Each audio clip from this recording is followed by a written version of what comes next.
जय सिया राम। मैं मनीष अपने एनएस शिक्षा चैनल पर आप लोगों का पुनः स्वागत करता हूं। आज हम लोग पॉलिटी के हिस्टोरिकल बैकग्राउंड के सेकेंड लास्ट टॉपिक को देख रहे हैं। लास्ट टॉपिक हमारा कल के क्लास में हिस्टोरिकल बैकग्राउंड का लास्ट टॉपिक होगा। तो चलिए हम इसको देखते हैं। भारत शासन अधिनियम 1858 के बारे में। 1857 के विद्रोह के बाद यह अधिनियम आया था और इसकी बहुत ही महत्वपूर्ण बातें इसमें की गई है। 1857 के विद्रोह के बारे में हम लोग जानते हैं। क्या किसी ने उसे नेतृत्व विहीन विद्रोह कहा था, तो किसी ने इसे एक संगठन के अभाव में किया गया विद्रोह कहा था। तो चलिए उसे हम लोग हिस्ट्री में देखेंगे। आगे हम लोग इसे देखते हैं। भारत का शासन कंपनी से हटकर ब्रिटिश क्राउन के पास आ गया। ये इस विद्रोह की मुख्य बातें थी, क्योंकि कंपनी की असफलता को देखते हुए 1857 में इसे वैश्विक स्तर पर कंपनी को बहुत ठेस पहुंची थी 57 के विद्रोह को लेकर। और हमारे भारतीय स्वतंत्रता संग्राम की नींव था 1857 का विद्रोह। तो चलिए हम लोग आगे फिर देख रहे हैं। कोर्ट ऑफ डायरेक्टर्स तथा बोर्ड ऑफ कंट्रोल को समाप्त कर दिया गया तथा उनके समस्त अधिकार को भारतीय सचिव को दे दिया गया। इसी अधिनियम से 1858 के अधिनियम से ही भारत सचिव पद की शुरुआत भी हुई है। भारत सचिव अनिवार्य रूप से ब्रिटिश मंत्रिमंडल का सदस्य होगा, ऐसा निश्चित किया गया। भारत सचिव की सहायता के लिए 15 सदस्यों की एक सभा गठित की जाएगी, जिसे भारत परिषद नाम दिया जाएगा। भारत सचिव भारत परिषद का अध्यक्ष होगा और जो है भारत सचिव को ही भारत मंत्री भी कहा जाएगा। ये इस अधिनियम के तहत आया। ये जो गवर्नर जनरल होंगे भारत में ब्रिटिश क्राउन का प्रतिनिधि के रूप में कार्य करेंगे। और इसी अधिनियम से 1858 से ही वायसराय पद की भी शुरुआत हुई। उन्हें वायसराय भी कहा जाएगा इस अधिनियम के अंतर्गत। अब हम लोग देखते हैं भारतीय परिषद अधिनियम 1861 के बारे में। इसके द्वारा गवर्नर जनरल को अपने जो है विधायी परिषद में, या जिसको हम लोग केंद्रीय विधान परिषद भी बोलते हैं, न्यूनतम जो है 12 सदस्य और अधिकतम न्यूनतम 6 सदस्य और अधिकतम 12 सदस्य को मनोनीत करने का अधिकार दिया गया। इसी के तर्ज पे आज जो है आज भी ये प्रचलित है कि राज्यपाल या राष्ट्रपति कुछ सदस्यों का मनोनयन अपने तरह से कर सकते हैं।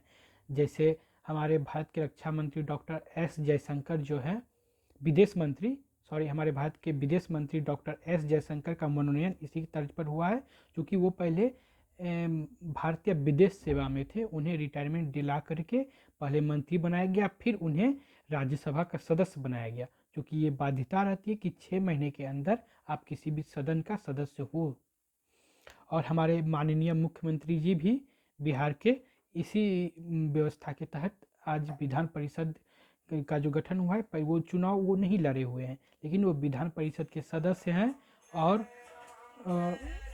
और उसी के तहत वो मुख्यमंत्री पद पर बने हुए हैं।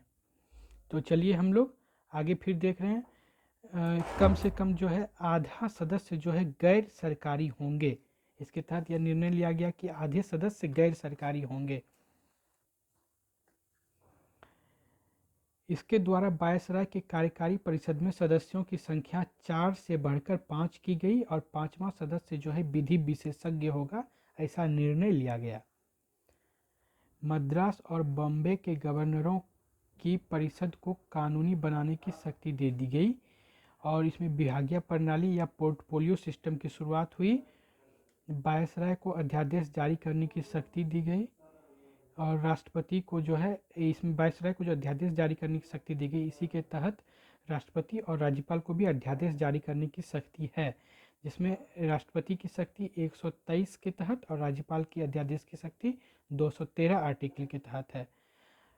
1861 में भारतीय परिषद की कमी के रूप में यह दिखता है कि इससे गवर्नर जनरल के विधायी परिषद में गैर सरकारी सदस्य को शामिल करने का प्रावधान है, परंतु न उन्हें प्रश्न पूछने का और न ही उन्हें बजट पर बहस करने का अधिकार है। वो सिर्फ एक तरह के मुखौटा के तौर पर वहाँ पे बने हुए हैं।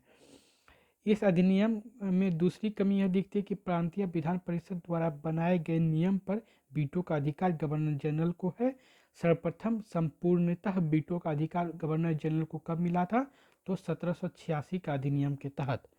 भारत में बने किसी भी नियम को ब्रिटिश संसद अमान्य घोषित करेगा, यह अधिकार दिया गया। लेकिन ये जो है हमारे भारतीय व्यवस्था के लिए बहुत ही ये मतलब कि समझ सकते हैं कि ये अच्छा नहीं था, क्योंकि भारत के किसी भी नियम को ब्रिटिश संसद अमान्य कैसे घोषित करेगा।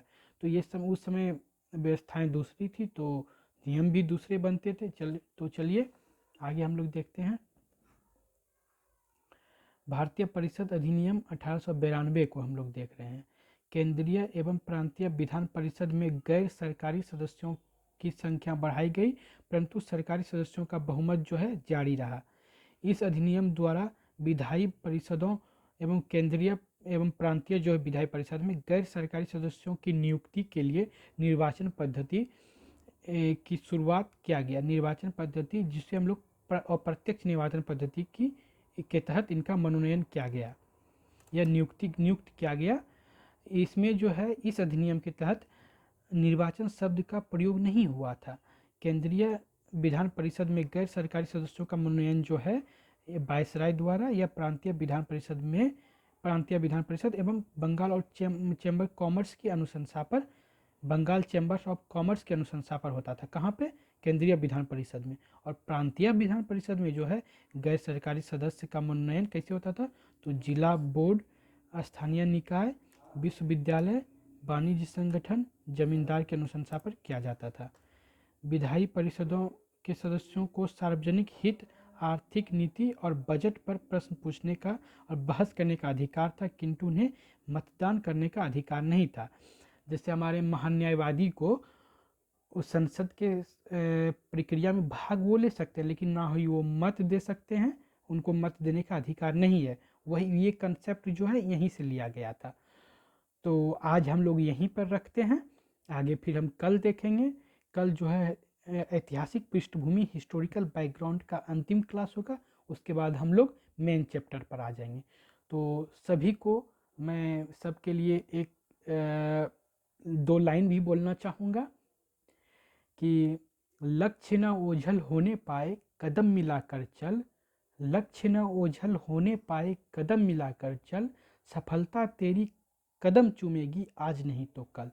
तो अपने आप को निखारने की कोशिश करते रहें।